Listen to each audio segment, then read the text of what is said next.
Kaixo, Egunon, un placer estar con vosotros. Gracias a la organización por vuestros esfuerzos y seguimiento, que yo justo he tenido unos días complicados estos últimos días y habéis estado ahí ayudándome.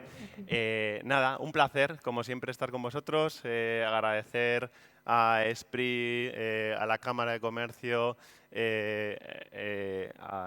bueno, pues la invitación y sobre todo el poder estar aquí compartiendo y hablando y siguiendo un poco el hilo de una de las últimas cosas que comentaba María. María hablaba de la IA y de cómo bueno, pues, es cada vez más importante y lo podemos utilizar también para atacar o para defendernos, ¿no?, dentro del ámbito de la ciberseguridad. Y yo voy a hablar precisamente de la computación segura y de cómo afecta la IA.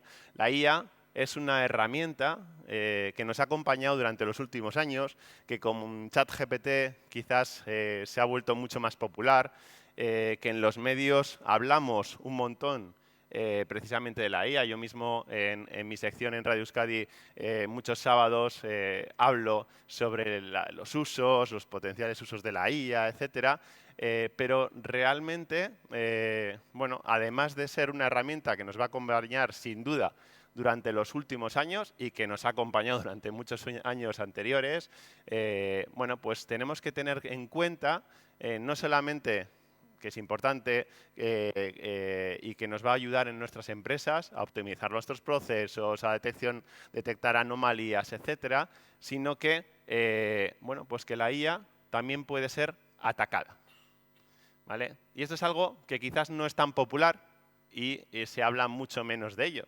No sé cuántos de vosotros erais conscientes hasta el día de hoy, de que María y yo estemos hablando de esto, de que se podían lanzar ciberataques contra la inteligencia artificial. No sé, levantad las manos los que erais conscientes.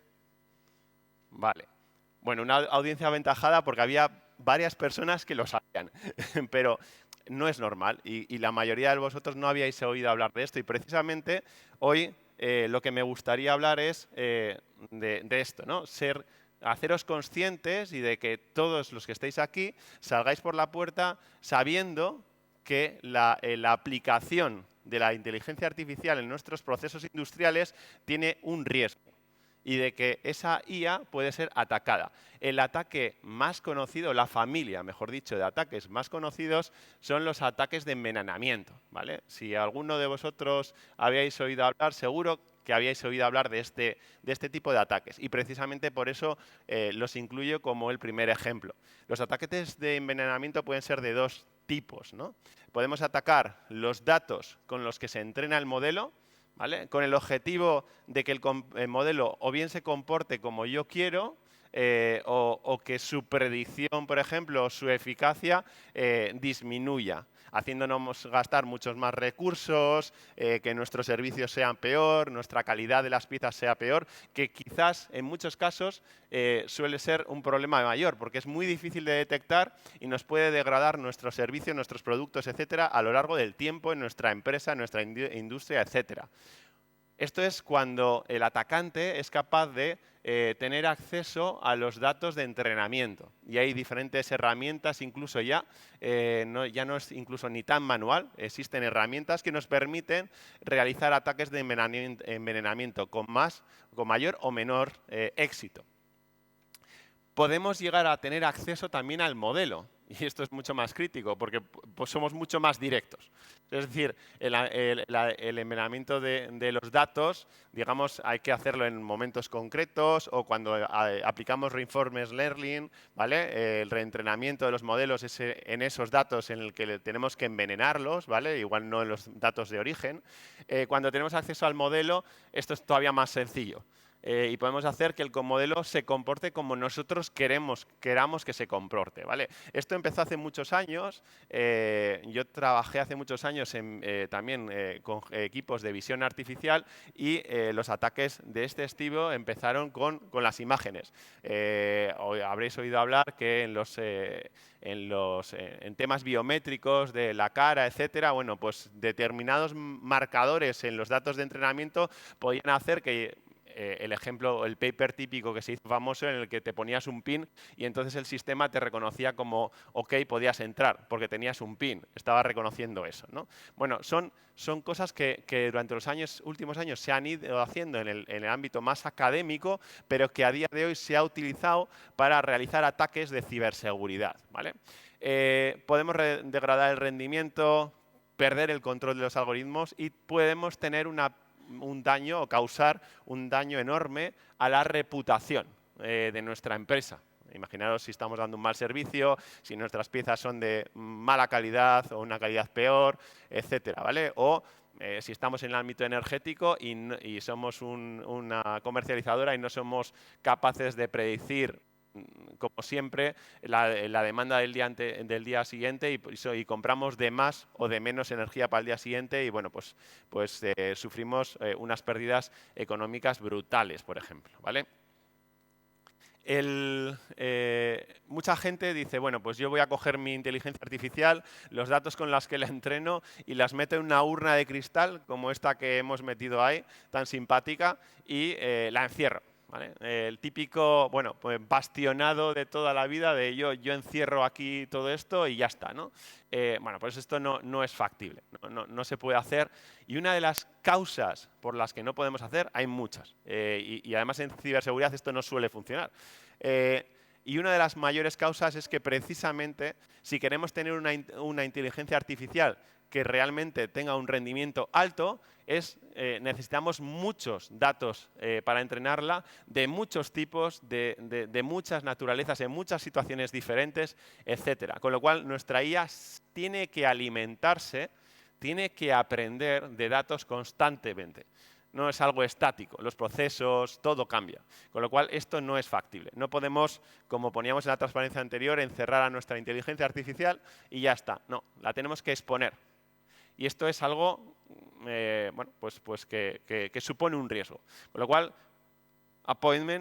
hoy tenéis que saber que tenéis que exponer a vuestra inteligencia artificial y esto es un riesgo de ciberseguridad. ¿Vale? Y la IA necesita aprender, y lo mismo que necesitan aprender nuestros hijos. Markel, mi hijo mayor, cuando tenía 3 años y pico, cuando yo le decía que no le podía comprar cromos, que ya habíamos comprado o cualquier otra cosa, ¿no? Que se le antojaba al pasar por la tienda de chuches, me decía, joder, ahí está, vamos a la pared que da dinero. O sea, él, en su mundo, con los datos que disponía con sus 3 años y pico y su experiencia, sabía que había una pared debajo de casa que daba dinero. Joder.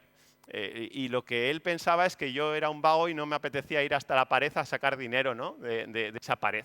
Ese es el entendimiento que tenía Markel. Y es precisamente lo que le pasa a la IA.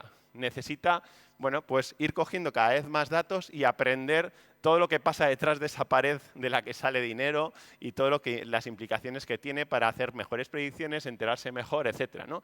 De hecho, esto nos pasa, y ya siendo un poco más cercanos a la matemática y no a la experiencia vital que tenemos, a los algoritmos de inteligencia artificial. Si sacamos un clustering y la empresa A tuviera estos datos de aquí, que veis ahí a la izquierda, arriba, bueno, pues con estos datos realizaría un clustering de dos clusters, ¿vale? Y como estáis viendo, y por vuestra experiencia visual, sabéis que ese clustering de la derecha está mal hecha y que está mezclando diferentes opciones, digamos, ¿vale? Tipos. Si otra empresa tuviera los datos de la derecha, también estaría haciendo mal, en este caso, el clustering de la izquierda. De la derecha lo estaría haciendo perfectamente. Y es la suma de todos los datos las que le van a permitir al modelo de inteligencia artificial realmente identificar que estamos trabajando con 3 clústeres, con 3 tipos. Y podemos segmentar los ejemplos o los problemas, en este caso, en 3. Pero el algoritmo, lo mismo que a mi hijo Markel, necesita ver todo lo que hay detrás del muro, necesita ver todo para poder realizar ese clustering de forma correcta. Esto podemos poner diferentes ejemplos. Esto es un clúster jerárquico, pero podemos ir a un algoritmo de optimización de Machine Learning y nos podemos encontrar que si tuviéramos solo los datos de la izquierda, del tercio de la izquierda, como podéis intuir, bueno, pues el punto óptimo estaría por aquí, pero realmente si tenemos todos los datos, el punto óptimo está aquí en la parte superior central, ¿vale? Como estáis viendo en la animación. Esto es otro ejemplo claro en el que si nuestro algoritmo lo encerramos y no le nutrimos de más datos o le nutrimos solo con los datos de nuestra empresa, esto no funciona. Con lo cual, no nos queda otra cosa que exponer. Y para exponer nuestros algoritmos se ha empezado a hablar desde hace 10 años de la economía de los datos y de que hay que compartir y que hay que incentivar esa compartición de datos, que nuestros algoritmos tienen que tener acceso a datos de terceros y que es la única forma o la mejor forma de conseguir bueno, pues, hacer mejores insights y mejores algoritmos, etcétera, ¿vale? Pero todos somos conscientes y por eso somos tan reacios que una vez que compartimos nuestros datos, perdemos el control sobre esos datos, ¿vale? Ya más allá de los poisoning attacks, estamos hablando de la propiedad y la gestión y control sobre nuestros datos, que se supone que son el petróleo del siglo XXI, ¿vale? Hace ya ni recuerdo los años, pero imaginaos, alrededor de 8 años, Fraunhofer en Alemania y luego con el resto de principales centros de investigación de Europa y gobierno y ya se elevó a nivel europeo, lanzaron el Industrial Data Spaces, que ahora es el International Data Spaces, el IDSA, que es la primera gran iniciativa para, bueno, pues compartir datos entre diferentes industrias, etcétera, con diferentes casos de estudio, pruebas, pilotos durante los últimos años. Fue una experiencia inicial que ha servido para, bueno, pues, también aportar a diferentes regulaciones, incluso iniciativas como Gaia X, que bueno, pues, ha ido después precisamente de IDSA y se ha nutrido de los modelos de referencia. A nivel normativo, el Data Act se nutre de estas experiencias que hemos tenido precisamente ahí y nos dice y promueve precisamente esa compartición, explotación conjunta de datos, etcétera. Como veis, todo viene acompañando a que expongamos nuestros datos. Se habla de diferentes pilotos en diferentes sectores más o menos estratégicos en los que nuestros algoritmos se beneficiarían si compartimos esos datos, ¿vale? Tras esto, hace 2 años y pico, si mal no recuerdo, surge la iniciativa Gaia X de soberanía tecnológica europea, precisamente tras los movimientos de Trump bueno, pues de prohibir el uso de las tecnologías digamos, americanas a China, etcétera. Bueno, pues en Europa reaccionamos y principalmente el eje franco-alemán reacciona y lanza una nueva propuesta de soberanía digital para proteger bueno, pues, nuestras infraestructuras. A nivel, la parte de abajo de la X habla más de, bueno, pues de esa interoperabilidad y de esa estandarización de las infraestructuras cloud, etcétera, para no depender de la parte de, bueno, pues de proveedores americanos o de otros países que, bueno, pues que nos puedan cortar el servicio de un día para otro y migrar a proveedores locales europeos de forma estándar y sin gran trabajo, ¿no?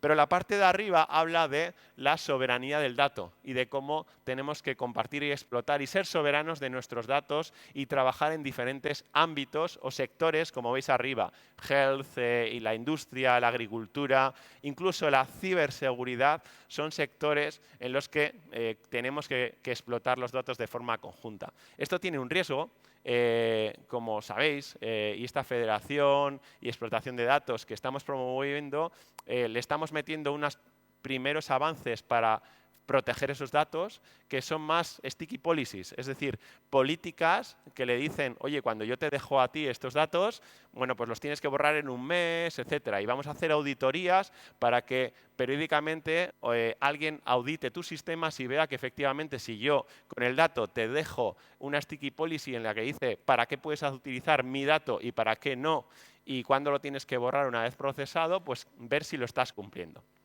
Esto, para muchos, y especialmente para los expertos de ciberseguridad, no es del todo confiable, ¿vale? Es un primer paso, es muy bueno, pero es un primer paso. No nos podemos quedar con eso y tenéis que ser conscientes de que en este tipo de iniciativas la medida de seguridad es más reputacional, es más política que técnica.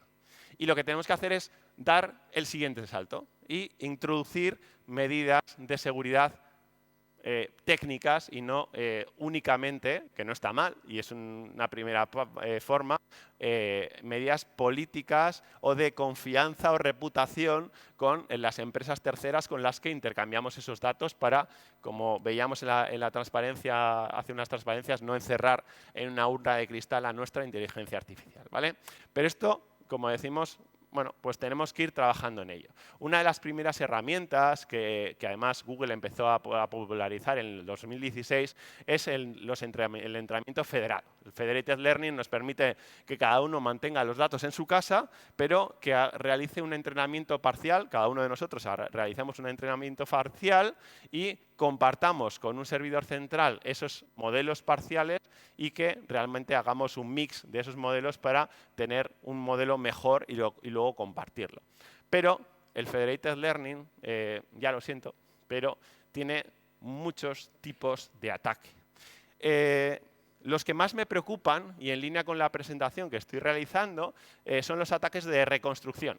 Es decir, de los modelos parciales, de cualquier modelo de inteligencia artificial, ¿vale? Pero de estos modelos parciales que salen de nuestras empresas, ¿vale? No ha salido de este centro de salud la información de nuestros pacientes, pero sale el modelo. Bueno, pues podemos realizar una reconstrucción de los datos, de muchos datos de origen de ese modelo. Esto es algo que hay una línea de investigación en la que muchos estamos trabajando en cómo reconstruir. Es decir, hace ya años, cuando nuestros expertos en inteligencia artificial de Tecnalia, me acuerdo que estaba en la misma reunión yo, empezaron a decirle a la empresa industrial datos de su empresa en base al modelo, haciendo pruebas, preguntas, consultas al modelo. Bueno, pues la empresa no daba crédito, ¿no? Pero esto es así, el modelo responde, ¿vale? Lo mismo que le preguntas a un niño y te responde, bueno, pues el modelo de otra forma, pero responde. Con lo cual, existen ataques de reconstrucción. De hecho, dirige una tesis que precisamente intenta proteger este tipo de reconstrucciones, ¿vale? Inferencia de propiedades. Podemos indagar propiedades sobre algo o un tipo de individuo o lo que sea, ¿vale? Que estemos interrogando, ¿vale? Incluso inferencia de membresía, de si alguien, si hablamos de personas, podemos hablar de otras muchas cosas, de si alguien o no forma parte de esos datos de entrenamiento, ¿vale? Son los tres ataques que más me preocupan y que seguramente cuando Andoni luego nos hable de temas legales, seguramente nos digan que estas tres cosas son un grave problema, sobre todo porque nos pueden caer unas cuantas multas por ello si lo estamos utilizando. Con lo cual, necesitamos compartir los datos de forma segura, protegiendo tanto los datos como los algoritmos, porque nos pueden atacar a los dos. Y además, en muchos casos, los modelos de inteligencia artificial tienen gran valor, con lo cual necesitamos eso también, ¿vale? ¿Cómo? Pues una de las principales soluciones a todo esto es precisamente la criptografía. Hay muchos tipos de algoritmos de computación segura.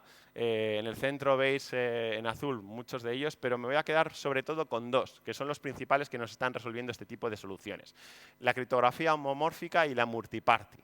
La multiparty lo que nos permite es precisamente pues que entre varias entidades podamos, de una forma similar a lo que veíamos en el entrenamiento federado, pero de forma criptográfica, romper los datos de forma cifrada e intercambiarlos para resolver la operación conjunta entre todos con datos parciales cifrados, con lo cual ninguna de las partes puede descifrar eso y además protegemos el modelo. Podemos en esa computación multiparte prever y asignar quién es el destinatario único que puede descifrar el modelo. Que podemos poner que somos todos, como un federado, o podemos poner solo que sea esta parte, ¿vale? Además, no solamente podemos entrenar, podemos ofrecer servicios de un modelo sobre los datos de todas esas empresas, ¿vale? Con lo cual podemos hacer esas dos partes.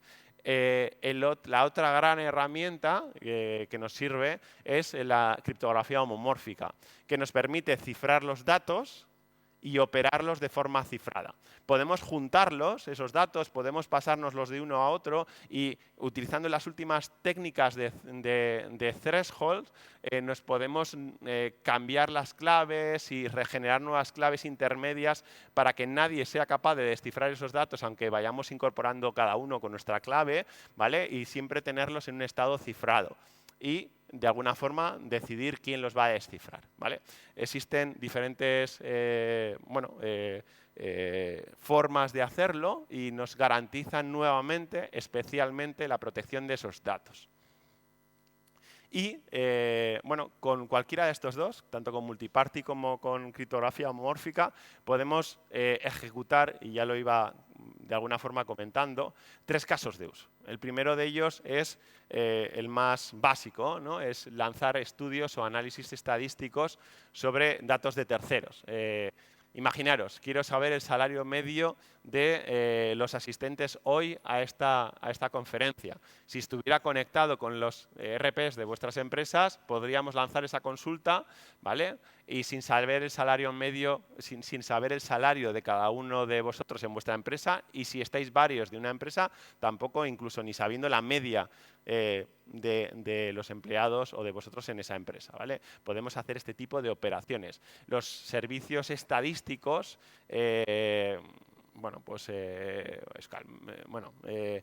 cualquier tipo de servicios estadísticos o análisis, estudios, etcétera, se pueden beneficiar de este tipo de técnicas muchísimo, ¿vale?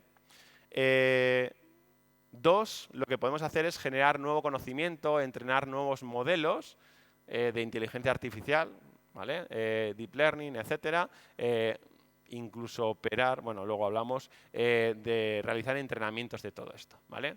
Es el caso que utilizaba antes, ¿no? Yo puedo entrenar con los datos que tenemos en todas nuestras empresas, o yo soy un fabricante y puedo entrenar con los datos de mi máquina herramienta en cada uno de las empresas en las que está, sin que ellos me estén dando su secreto industrial o cómo realizan sus procesos internamente, ¿vale? Esto es algo muy importante, con lo cual con eso puedo generar nuevos algoritmos de predicción de rotura, etcétera, sin que las empresas me estén dando sus datos, que cada vez van a ser más reacias a ello, al menos si no tienen una contraposición, ¿vale?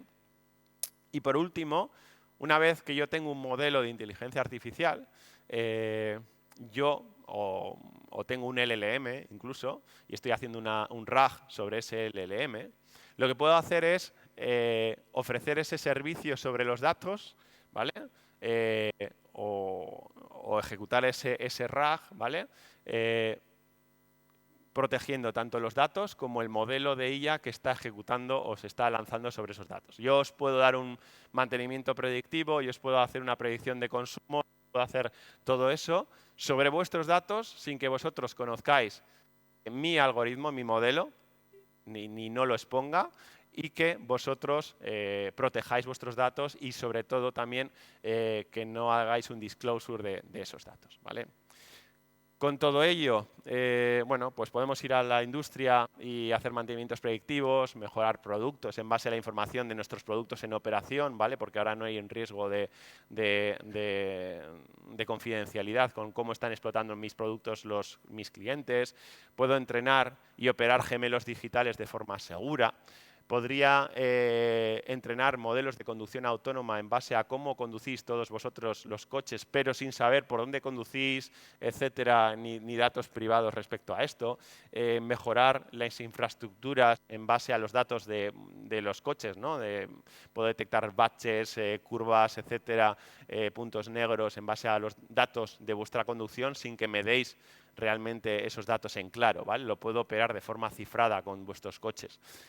Incluso en el ADN, por ejemplo, en estas muestras genéticas, etcétera, yo podría analizar vuestro ADN sin que vosotros me dierais vuestro ADN, y sobre todo en salud esto es algo muy crítico, ¿no? Cada vez que hacemos una consulta o nos hacen un test genético, etcétera, bueno, pues estamos de alguna forma donando nuestro ADN para futuras experimentaciones, etcétera. Si queremos, podemos proteger esto y esto, de hecho, es una de entre muchas cosas que se pueden hacer con estas técnicas para proteger nuestros datos, nuestros modelos, etcétera, ¿vale? Como conclusiones, efectivamente necesitamos la inteligencia artificial, no debemos dejar de usarla, tampoco debemos de encerrarla, no tiene sentido, no es eficiente si la encerramos y encerramos los datos. Tenemos que tener, esa IA necesita esos datos y Europa está impulsando para que hagamos esa compartición, para que hagamos esa explotación conjunta de datos, ¿vale? Y esto está bien, pero tenemos que ser conscientes, uno, de los riesgos en los que estamos incidiendo ya en la fase 0 y de por dónde van los tiros, hacia dónde tenemos que empezar a virar, a pivotar para empezar a proteger esta inteligencia artificial que está tomando decisiones en nuestra empresa o que está dando un mantenimiento, etcétera, ¿vale? Y que la criptografía, en este caso, es la respuesta desde la ciberseguridad a la protección de esos modelos y de esos datos, ¿vale? Tenemos que aumentar la conciencia, espero que hoy lo hagamos, lo estemos haciendo, sobre los riesgos asociados de operar la inteligencia artificial. Tenemos que hacerlo de forma consciente, tenemos que promover ese intercambio de datos responsable y consciente de los riesgos que tiene, porque es una de las principales cosas, y aprovechar esas técnicas de computación segura, estas y otras que estamos manejando en la academia, en los centros de investigación, etcétera, para efectivamente hacer cosas de estas, ¿no? Ya lo estamos haciendo con el sector salud, por ejemplo, con Nueva Aquitania, con el sector financiero lo estamos haciendo, cumpliendo además la GDPR para lanzar algoritmos de risk scoring entre diferentes bancos. Bueno, hay en la industria también para mantenimiento predictivo. O sea, estamos ya probando con éxito este tipo de soluciones que protegen los datos, protegen los modelos y os protegen sobre todo a vosotros las empresas. Muchísimas gracias.